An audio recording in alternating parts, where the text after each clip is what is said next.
नमस्कार। स्वागत है आपका राजनीति के इस अखाड़े में। मेरा नाम है अजय सेतिया। मित्रों, बात करते हैं आज राजस्थान की। चुनाव नजदीक हैं। कायदे से सिर्फ 5 महीने बचे हैं। अक्टूबर महीने में आचार संहिता लग जाती है। दिसंबर में चुनाव है। कर्नाटक से फारिग होकर नरेंद्र मोदी और राहुल गांधी सीधे राजस्थान पहुंच गए। मुख्यमंत्री अशोक गहलोत ने अपनी दो-धारी तलवार म्यान से निकाल ली है। वसुंधरा राजे के चुनाव क्षेत्र धौलपुर में उन्होंने ऐसा राजनीतिक बम फोड़ा है कि सचिन पायलट और वसुंधरा राजे लहूलुहान हुए पड़े हैं। ये दोनों अशोक गहलोत के राजनीतिक प्रतिद्वंदी हैं, दोनों राजनीतिक विरोधी हैं। एक कांग्रेस पार्टी के अंदर और एक विपक्ष की पार्टी यानी भारतीय जनता पार्टी के अंदर। दोनों मुख्यमंत्री पद के दावेदार हैं। दोनों चाहते हैं कि अशोक गहलोत की छुट्टी हो और वे मुख्यमंत्री बने। सचिन पायलट के 5 साल बीत गए मुख्यमंत्री बनते बनते, कोशिश करते करते। अब चुनाव आ गया है तो अब सामने खड़ी है वसुंधरा। और अशोक गहलोत ने एक ही बयान से दोनों के आशियाने में आग लगा दी है। अशोक गहलोत ने कहा कि 2020 में जब सचिन पायलट समेत कांग्रेस के 19 विधायकों को भारतीय जनता पार्टी ने खरीद लिया था, तब वसुंधरा राजे, कैलाश मेघवाल जो स्पीकर रहे हैं और शोभा रानी कुशवाहा जो भाजपा की विधायक हैं, इन तीनों ने उनकी सरकार बचाई थी। इसके साथ ही उन्होंने कहा कि सचिन पायलट के 19 विधायकों ने भारतीय जनता पार्टी से 10 से 15 करोड़ रुपए लिया था और वह भी अभी तक उन्होंने भाजपा को वापस नहीं लौटाया है, क्योंकि वह वापस कांग्रेस के खेमे में आ गए थे, सरकार नहीं गिरा पाए थे, तो उन्हें कायदे से पैसा वापस करना चाहिए था। अशोक गहलोत कहते हैं कि मैंने कई बार उनको कहा कि भाजपा का पैसा वापस लौटा दो और जो तुमसे खर्च हो गया है वो बाकी का जो पैसा जो तुमसे खर्च हो चुका है वो कांग्रेस पार्टी दे देगी। अब अशोक गहलोत के इस बयान के मतलब समझिए। इसका पहला मतलब यह है कि उन्होंने सचिन पायलट को पार्टी छोड़कर चले जाने के लिए उकसाया है। दूसरा मतलब यह है कि 2020 में सचिन पायलट के साथ बगावत करने वाले 18 विधायकों का टिकट कटवाने की भूमिका तैयार कर ली है। वह किसी भी हालत में उनको टिकट नहीं लेने देंगे और टिकट वितरण कमेटी के सामने वह बात रखेंगे कि जिन कांग्रेसी विधायकों ने भाजपा से एडवांस लिया हुआ है, अगर उनको टिकट दिया गया और वे जीत गए तो हंग असेंबली आने की सूरत में भाजपा की सरकार बनवा देंगे। और राजस्थान में एक आध बार को छोड़कर आमतौर पर हंग असेंबली ही आती है, 2-4 सीटों की जरूरत पड़ती ही पड़ती है। इसलिए उन सभी का टिकट काटा जाए। इनमें 2 तो उनकी सरकार में अभी भी मंत्री हैं और हो सकता है कि उनका पत्ता काटने के लिए ही उन्होंने यह भूमिका तैयार की हो। सचिन पायलट गहलोत के इस बयान से तिलमिला उठे हैं। उन्होंने कहा है कि उन्हें बार बार अपमानित किया जा रहा है। कभी उन्हें गद्दार कहा गया, कभी कोरोना कहा गया और अब अशोक गहलोत अपनी पार्टी के विधायकों को बदनाम कर रहे हैं कि इन्होंने 10-15 करोड़ रुपए भारतीय जनता पार्टी से लिया था। इस बार सचिन पायलट आर पार के मूड में आ गए हैं। प्रेस कॉन्फ्रेंस में जिस तरह की उनकी भाषा थी उससे साफ है कि अब उनके सब्र का प्याला भर गया है। इसी तरह के तेवर जो पहली बार अभी सचिन पायलट की प्रेस कॉन्फ्रेंस में दिखाई दिए हैं, इसी तरह के तेवर उनके पिता राजेश पायलट के भी थे। और राजेश पायलट उन व्यक्तियों में से एक थे जो सोनिया गांधी को चुनौती देते थे। वे चाहते थे कि परिवारवाद से पार्टी बाहर निकले।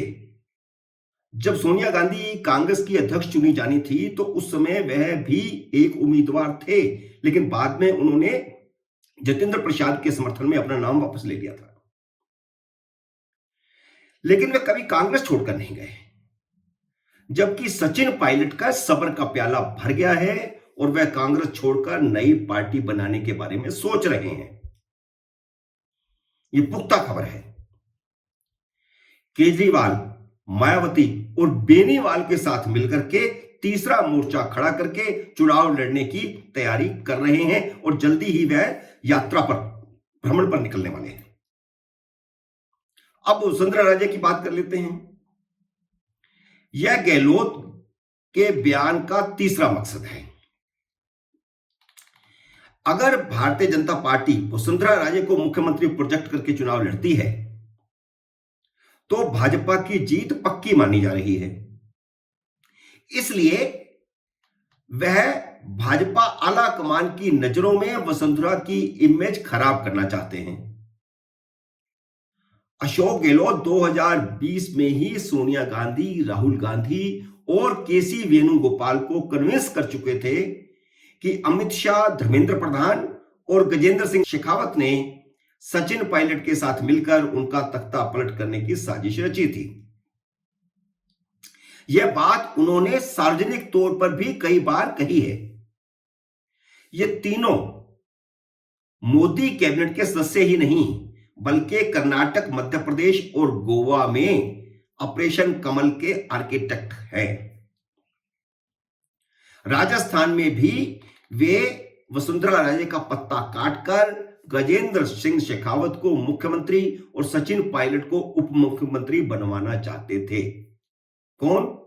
अमित शाह, धर्मेंद्र प्रधान और गजेंद्र सिंह शेखावत, ये तीनों मिलकर के ये काम कर रहे थे कि अशोक गहलोत की सरकार का तख्ता पलटा जाए, सचिन को उप मुख्यमंत्री बना दिया जाए और गजेंद्र सिंह शेखावत को मुख्यमंत्री बना दिया जाए और उसके बाद फिर वसुंधरा अपने आप ही आउट ऑफ पिक्चर हो जाएगी।